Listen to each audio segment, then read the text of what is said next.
राष्ट्रपति महात्मा गांधी के अंगरक्षक व स्वतंत्रता संग्राम सेनानी पंडित श्याम शंकर मिश्र की मूर्ति का पिछले 3 सालों से अनावरण नहीं हो पाया है। देवभोग का हृदय स्थल कहे जाने वाले गांधी चौक और शासकीय महाविद्यालय में पंडित मिश्र की मूर्ति बनकर तैयार है, लेकिन आज 3 वर्ष बीत चुके हैं जबकि दोनों जगहों पर बनी मूर्ति का अनावरण नहीं हो पाया है। स्वर्गीय स्वतंत्रता सेनानी पंडित श्याम शंकर मिश्र की मूर्ति बनने के बाद उसके लोकार्पण के लिए उनके स्वर्गीय नाती राजेश पांडे ने भी भरसक प्रयास किया था। स्वर्गीय पांडे ने उस दौरान राज्यपाल से लेकर तत्कालीन मुख्यमंत्री को भी पत्र व्यवहार कर मूर्ति अनावरण की मांग की थी। वहीं स्वर्गीय पांडे के जाने के बाद उनके पुत्र आशीष पांडे ने इस बीड़ा को उठाया है। आशीष पंडित श्याम शंकर मिश्र के परपोता है। आशीष ने अभी हाल ही में सूबे के मुखिया भूपेश बघेल को आवेदन सौंपकर देवभोग के गांधी चौक और शासकीय महाविद्यालय में बनी मूर्ति को अनावरण किए जाने का गुहार सीएम से लगाया है। वहीं सीएम ने भी स्वतंत्रता संग्राम सेनानी के परिवार को आश्वस्त किया है कि वे जब भी देवभोग आएंगे मूर्ति का अनावरण करेंगे। स्वर्गीय मिश्र के परपोते का कहना है कि उन्हें मुख्यमंत्री भूपेश बघेल पर भरोसा है, वही आश्वासन पर परिवार ने भी भरोसा जताया है। न्यूज़ पर मैं रवि तिवारी। आज हम देवभोग के उस स्वतंत्रता संग्राम सेनानी पंडित श्याम शंकर मिश्र के आवास पर पहुंचे हुए हैं। उनकी मूर्ति आज 2018 में उनकी मूर्ति बन चुकी है। मैं आपको बता दूं कि देवभोग में गांधी चौक जो देवभोग का हृदय स्थल माना जाता है, वहां पर उनकी मूर्ति बनी है। और यहाँ पे जो उन्हीं के नाम पर जो पंडित श्याम शंकर मिश्र महाविद्यालय जो यहाँ का कॉलेज है, वहाँ पर कॉलेज में कॉलेज के पहले उनकी मतलब जो मुख्य द्वार पर उनकी मूर्ति बनाई गई है। लेकिन अब 3 वर्ष बीत चुके हैं। उनके अनावरण को लेकर यहाँ के परिवार लगातार प्रयास कर रहा है, लेकिन उनका अनावरण नहीं हो पा रहा है। यहाँ पर एक विशेष बात यह है बताने लायक कि जो यहाँ जो उनके नाती थे पंडित जो स्वर्गीय राजेश पांडे, उन्होंने भी कई बार कोशिश की थी। उन्होंने भी जिम्मेदार जो वहाँ के जो ऊपर स्तर के नेता थे या राज्यपाल या तत्कालीन मुख्यमंत्री से मुलाकात की थी और कोशिश की थी कि उनका अनावरण हो सके, लेकिन उनका सपना अधूरा रह गए और इस बीच उनका निधन हो गया।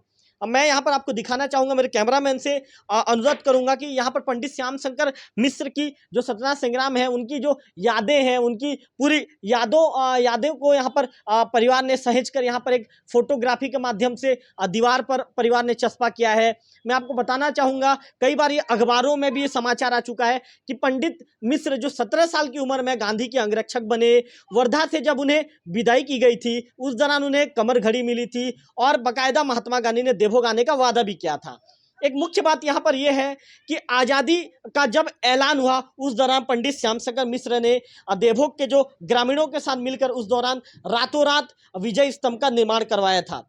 आखिर 3 वर्ष बीत गए। 3 वर्ष बीतने के बाद भी उनकी मूर्ति का अनावरण क्यों नहीं हो पा रहा है, इस सवाल का जवाब लेने आज हम परिवार के बीच पहुंचे हैं। यहाँ पर जो पंडित श्याम शंकर मिश्र के परपोते हैं आशीष मिश्रा से बात करेंगे।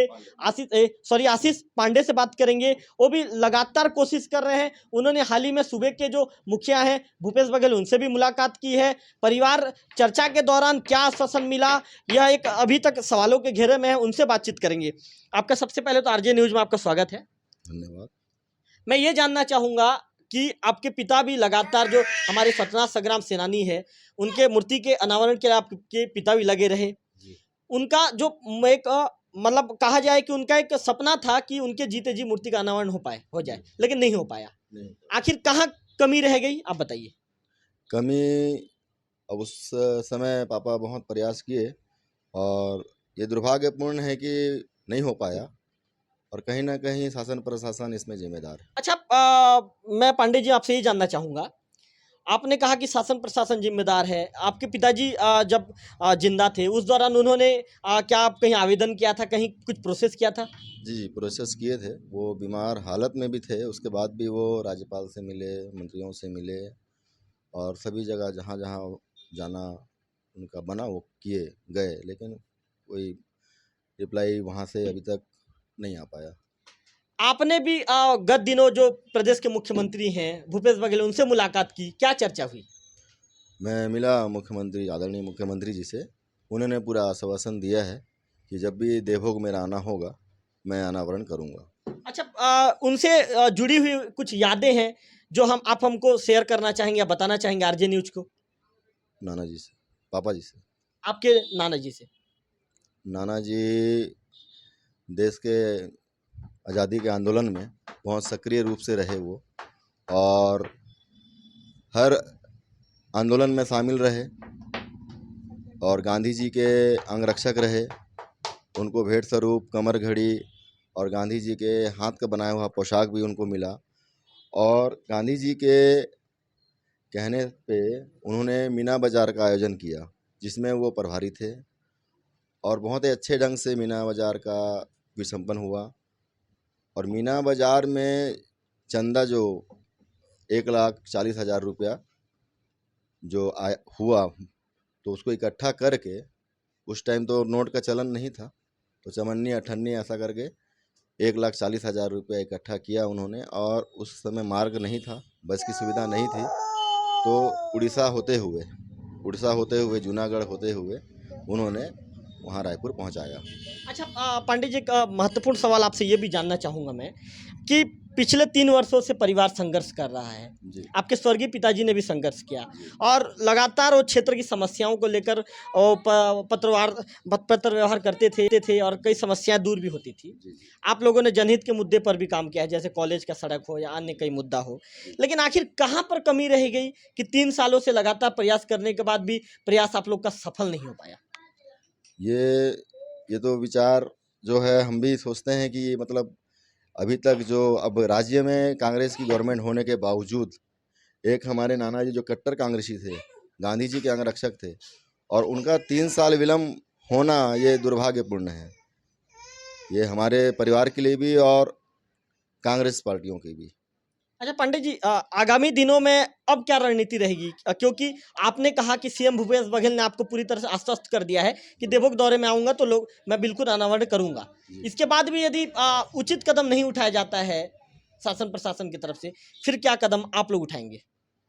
हम ये अगर ऐसा नहीं हो पाता है, जहाँ तक आदरणीय बघेल जी मुझे आश्वासन दिया है, तो मैं संतुष्ट हूँ, वो करेंगे आके।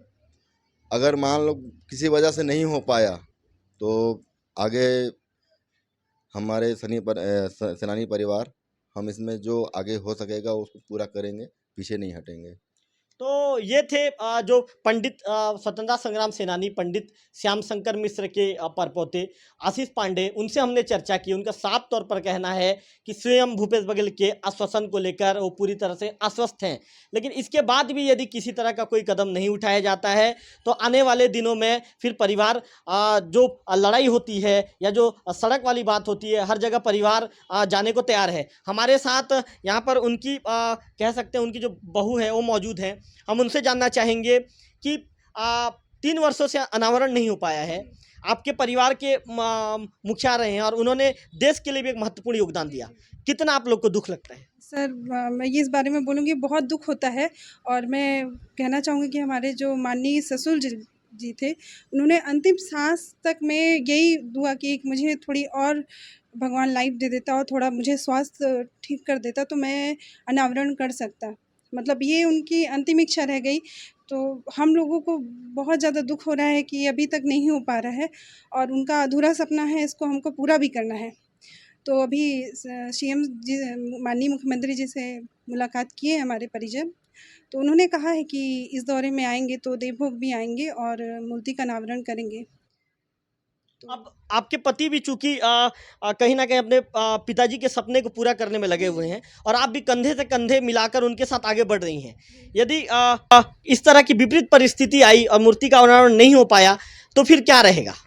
हाँ, ये तो बहुत दुर्भाग्यपूर्ण वाली बात है कि एक माननीय पंडित श्याम शंकर मिश्रा जी, जो मतलब देश के लिए जिए, जिन्होंने देश के लिए मतलब अपने परिवार के बारे में नहीं सोचे, वो सत्याग्रह आंदोलन में भी सक्रिय रहे और भारत छोड़ो आंदोलन में भी उन्होंने योगदान दिया है और सिद्ध दोषी कैदी के रूप में भी उन्होंने कारावास की सज़ा मिली है। और मैं आपको बता दूं कि एक बार उन्हें जेल हुआ जिसमें वो 100 रुपये का जुर्माना लगाया था, 100 रुपये का जुर्माना और कारावास की भी सज़ा दी गई थी। तो वो 100 रुपये का जुर्माना नहीं पे कर पाए थे, तो 2 माह की उन्हें अतिरिक्त सज़ा भुगतनी पड़ी और मतलब कठिन यातनाएं सहे उस टाइम पे।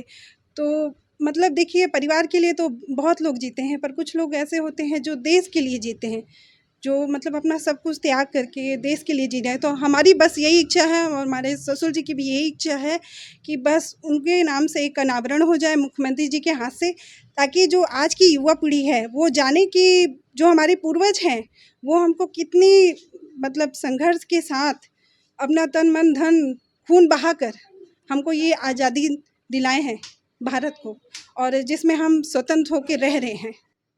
तो ये थे उनकी जो बहू थी, मतलब स्वर्गीय राजेश पांडे जी की बहू थी। उनका कहना है कि उनके ससुर जी ने कई कोशिश किया था, कई जगह प्रयास किया था, और उनकी अंतिम इच्छा ये थी कि उनके जीते जी मूर्ति का अनावरण हो जाए। और उन्होंने यह भी कहा कि वो भी भगवान से प्रार्थना करते थे कि भगवान मुझे कुछ दिनों का लाइफ और दे दे, ताकि मैं संघर्ष करता रहूं और संघर्ष के दौरान मूर्ति का अनावरण कर सकूं।